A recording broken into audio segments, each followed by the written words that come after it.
कहते हैं कि जब कोई बंदा रोता है तो अल्लाह ताला अपने फरिश्तों से कहता है कि जाओ मेरे बंदे को चुप करवाओ। मैंने ये बात पढ़ी तो मैं पहले तो सोच में पड़ गया कि मैं इस बात को शेयर करूं या ना करूं, क्योंकि कुछ लोग इसे अक्ल के पैमाने पर मापेंगे, कुछ लोग इसे दिल से नापेंगे और कुछ कहेंगे कि ये सिर्फ़ और सिर्फ फ़िलॉसफी है, इसका हकीकत से कोई ताल्लुक़ नहीं। लेकिन फिर दिल में ख़्याल आया कि इस बात को आपसे शेयर कर देना चाहिए। लिखा था कि जब बंदा रोता है तो अल्लाह अपने फरिश्तों से कहता है ज़मीन पर भेजकर कि फ़लाँ बंदा फ़लाँ जगह पर बैठा है और रो रहा है, उसे तसल्ली दो, उसे चुप करवाओ। फरिश्ते आते हैं, ज़मीन पर उतरते हैं, उस इंसान को चुप कराने की कोशिश करते हैं, लेकिन उसका गम उसकी ज़ात से बढ़ चुका होता है। वो खामोश नहीं होता, वो रोता है, चीखता है, चिल्लाता है, उसकी हिचकियाँ बन जाती हैं।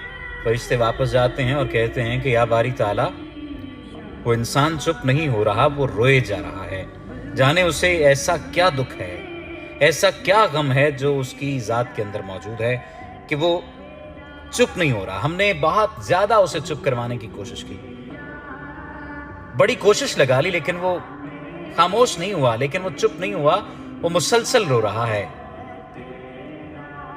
तो अल्लाह पाक कहता है कि मुझे पता है मेरा बंदा क्यों रो रहा है, मैं जानता हूं, क्योंकि मैंने उससे उसकी बहुत ही दिल अजीज चीज़, दिल अजीज शय, दिल अजीज इंसान ले लिया है और उसे इस बात का गम है और इस गम की वजह से उसका कलेजा फटा जा रहा है और वो रो रहा है। लेकिन मैं ही अपने बंदे के दिल में ये बात डालूंगा कि उससे बेहतर अता करूंगा जो उससे छिन गया है।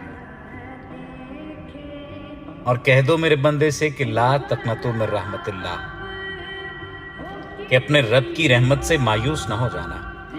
अब जब मैंने ये तहरीर पढ़ी तो मैंने पहले इसे अक्ल के पैमानों पर देखा कि ऐसी बात भला खुदा बारी ताला कहाँ और कौन सी रिवायत में मौजूद है। लेकिन फिर मेरे दिल में ख्याल आया कि मैं ये बात आपके साथ शेयर करूं।